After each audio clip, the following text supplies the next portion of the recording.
Let's start on what is your name? What is your name? What's my name? Yeah. Yes. Oh, Introduce Bill yourself. Ritchie, but my traditional name's in Genumkin. Okay, perfect. So, how old are you? 64. 64 years old. That's why I'm the old guy. So we wanted to know more about, for example, your culture and stuff. So are you Squamish or are I'm you? Lillet. You're Lilwa. Yeah. Okay. This guy's Squamish right Okay. here. His name's Brandon. Is the language the same or is No, it different. different? Different. Like there's over 200 tribes in British Columbia. Okay. Like, Wow.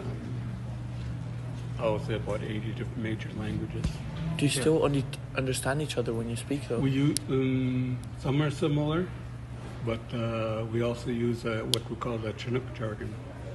It involves all the languages.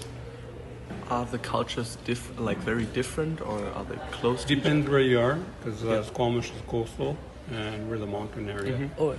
So when you're going through a little bit through our territory, you'll see different other tribes as well. Too. Yeah. Some are river, some are lake, and I wanted to ask you what you think about the situation in the United States that Trump is the new president. he's. I don't know. I don't think he's in for himself. I don't think people realize what he does Yeah. and what he's trying to do. I think he's trying to sink his own nation, sort of Yeah. like, Yeah. as doing 25% tariffs and everything. Yeah. He doesn't realize it affects his own people more than Yeah. everybody else. Yeah. I remember earlier you stated about how the houses was underground to keep warm and cool, but then you also stated that it was to also a good place to hide away kind Yeah. of from the enemies. We have our some of the northern enemies, like Chilcotin, used to come and raid our territory for our people, food, and our horses. We're known for our yeah. horses. Yeah.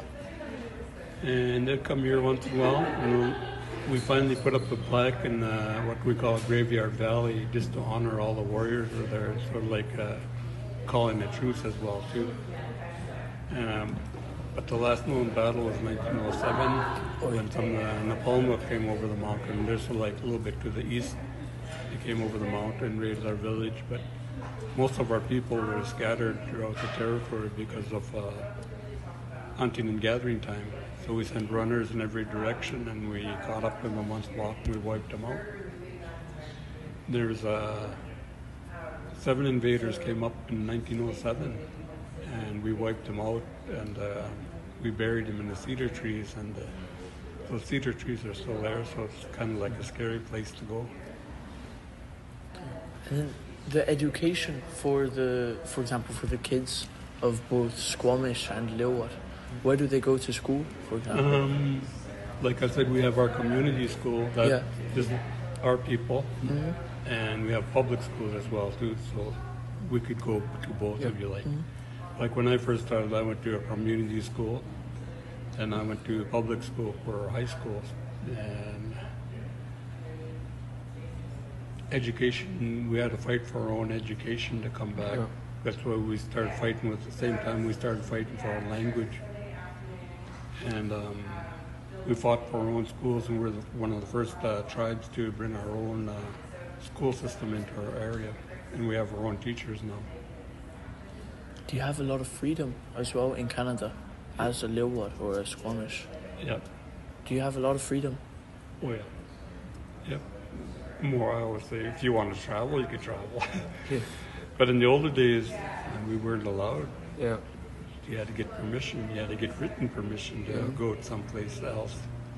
My big joke nowadays, we have what we call status cards. Yeah. Shows which tribe I'm from. Yeah. I was like, I got my status card. I could go anywhere now. That's a joke. So like, I could go anywhere. I could go shopping somewhere. That's just a joke. That's all. Yeah. Makes people get confused sometimes. So, what else do you do to provide your culture so it doesn't get forgotten? Here's one of the bigger training areas. We make people open up Yeah. to discover who they are, what they can do. And some of the kids nowadays are more gifted than I am. They could speak, dance, sing, and work all different crafts as well too. But in our community school, our education, it involves everything, our language, our culture, and all our artwork and craft work as well too, and also the academic classes as well. And we even have our own university, so like a college. It is sort of like a satellite to all the universities and colleges throughout British Columbia. We major in our business, early childhood education, and then construction. Those are our main things. Now into forestry as well too. Yeah. We look after our own forest, and we look after our own fisheries in our territory. Part of the small governance for our tribe. We look after our lands. We also look after our traditional territory. You can see our traditional territories up there on the map. We're actually only situated on a small reservation, like 3 miles by 7 miles. Yeah. But you can see our traditional territory. But because we never surrendered or we never signed a treaty, we have a right to say what happens within that territory. Yeah. And we're the third largest in territory in British Columbia. I think there's like 200 tribes in British Columbia, like 500 tribes in Canada, and about 500 tribes in U.S. Wow. Like I was talking about, we weren't allowed to speak as well before because they tried to make us into Canadian.